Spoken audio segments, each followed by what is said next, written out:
Picture this. It's a blisteringly hot day in July 1518.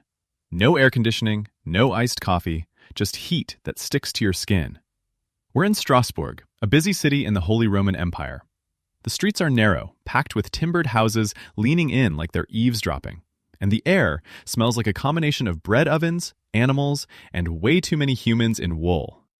Into this steps a woman named Frau Trophäa. She walks out into one of those crowded streets and starts to dance. Not in a local festival, everyone clap kind of way. More like she suddenly cannot stop moving her body. Her arms jerk, her feet pound against the cobbles, and she just keeps going. Neighbors glance over, maybe nudge each other. At first, it's kind of funny, or at least weird in that, oh, the town eccentric is at it again way. But then hours pass, and she's still going. It's hot, she's sweating, she's clearly exhausted, but she doesn't stop.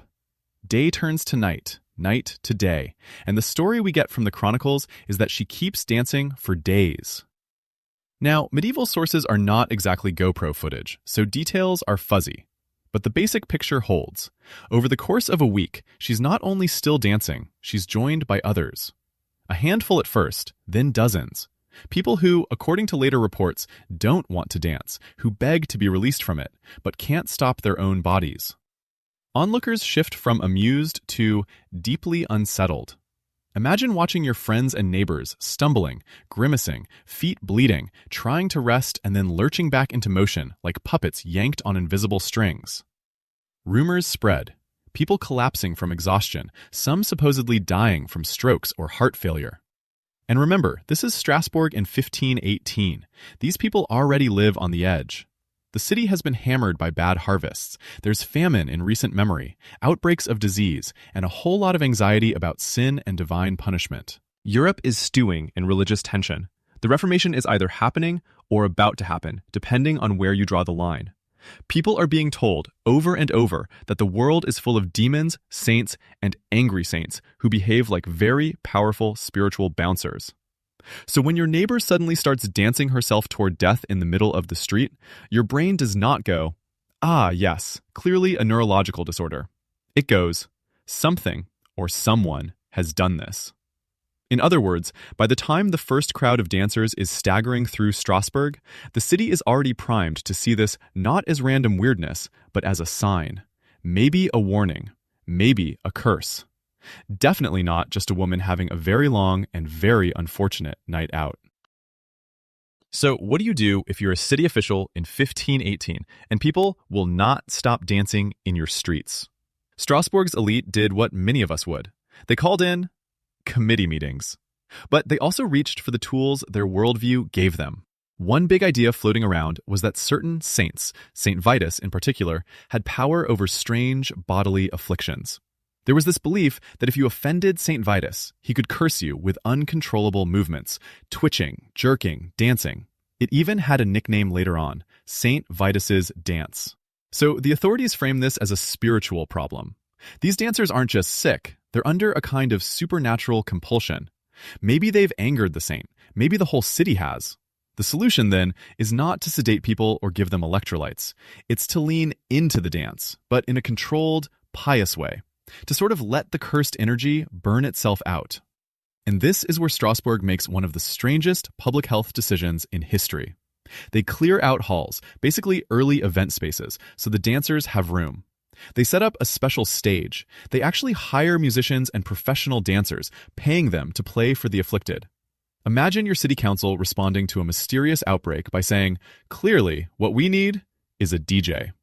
The logic, as far as we can tell, is that if you let the sufferers dance it out under supervision, eventually the curse, or the humors, or whatever force is driving this, will just run dry. But what happens instead is that the numbers swell. The spectacle, the sound of drums and pipes, the sight of other exhausted bodies jerking and swaying, it all seems to pull more people in. Later accounts talk about hundreds of dancers at the peak. Again, the exact headcount is debated, but everybody agrees it becomes a lot. This is where the whole thing tips from bizarre local incident to city-level crisis. The authorities start to panic a bit. Their grand therapy by concert plan is clearly not working. So they pivot back to a more traditional move. pilgrimage. The dancers, or at least a significant number of them, are gathered up, some perhaps carried, others dragged or herded, and taken to a shrine of Saint Vitus, reportedly in the region around Saverne, not too far away. There, they're given offerings, placed under the saint's image, sometimes with little red shoes blessed and put on their feet in later retellings.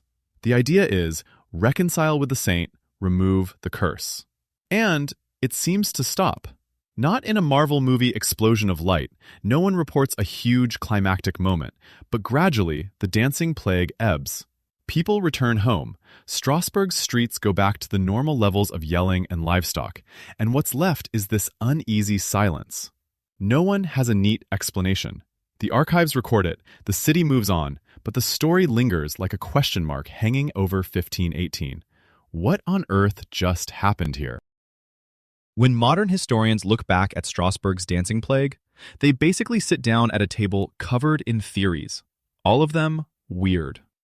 Let's start with one of the most famous, ergot poisoning. Ergot is a fungus that can grow on rye when conditions are damp and miserable, which, to be fair, is most of European history.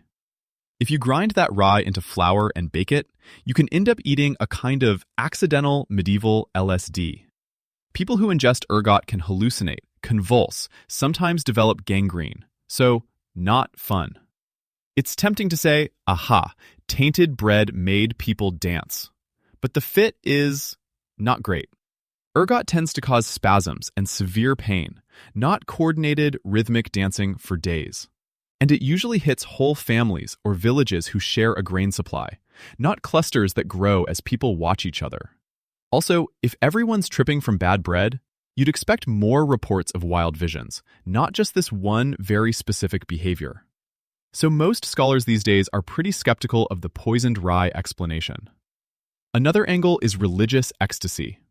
Medieval and early modern Europe had plenty of intense devotional movements, flagellants, visionaries, saints collapsing in rapture.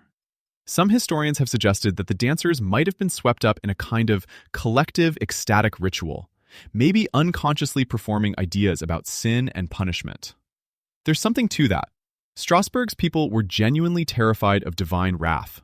They'd been hit by famine, they were worrying about disease, and the church was in a noisy, messy crisis. You're living in that stew, you hear sermons about God's anger, you believe saints can literally grab your body. It's not surprising that faith and fear could spill over into physical extremes. But again, the sources describe the dancers as distressed, often desperate to stop. This doesn't sound like a joyful religious festival that just went long.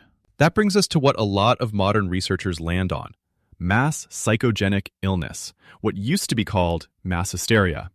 That's when groups of people, under enormous stress, start to manifest very real physical symptoms that spread socially, not through a virus or a toxin, but through perception and belief. And before we roll our eyes at hysteria, we should say, this is not people faking it. Their bodies are really doing this. The pain, the exhaustion, the loss of control, those are real. But the trigger is psychological and cultural. Strasbourg in 1518 is basically a perfect pressure cooker for this. There's hunger, political tension, religious dread, and a shared belief that saints can curse you with violent movement. Then you see one woman in your street apparently stricken with that exact thing. Your brain knows that's possible. Your community talks about it. You're scared. You start to feel unsteady. Your heart races. Maybe your muscles twitch. And within the right cultural script, that tips into, it's happening to me too. Once enough bodies are moving, the feedback loop is intense. The authorities, by adding music and special dance spaces, accidentally reinforce the idea that yes, this is St. Vitus's curse, and the way you deal with it is by dancing until it's done.